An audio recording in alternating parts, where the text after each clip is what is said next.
What's up everybody, Matt here, and today I'll be reviewing Manifest Destiny issue 3, so let's get into it. So, where we last left off, they found zombified corpses of the Fort La Chalette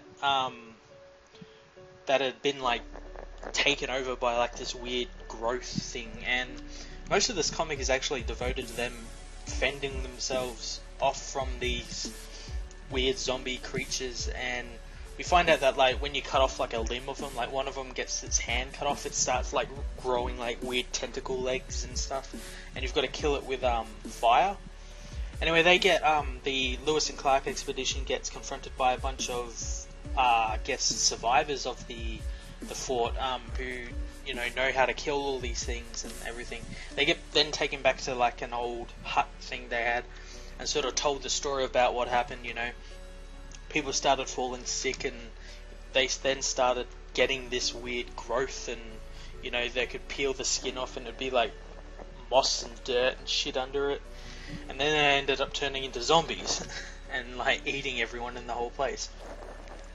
And Lewis and Clark sort of talk about Sacagawea for a little bit, and saying, hey, we're meant to meet this Indian woman who's meant to be taking us through America, on their expedition. And that they sort of tell this woman, and she's like, oh, she's probably out in the wilderness somewhere, and the last panel we see her, she's like a warrior princess type person, and she's actually hunting the minotaurs, and with a spear and knife and all that stuff, and she's got like weird like wing things on her cloak and stuff. Looks pretty cool. And yeah, that's where the comic ends. This comic was pretty cool. I liked all the action in it, all the like them like figuring out what the virus was and everything. But then again, it was a bit too much action. I know I'm saying that for a comic, but there was like I think like 6 or 7 panels which were just, I think about 5 panels which were just them killing shit, and it could have been done a little like needed a bit more explanation. I know we're probably going to get it later on in the comic, like, oh, it's some big like artifact that's causing all this stuff, or a curse or something.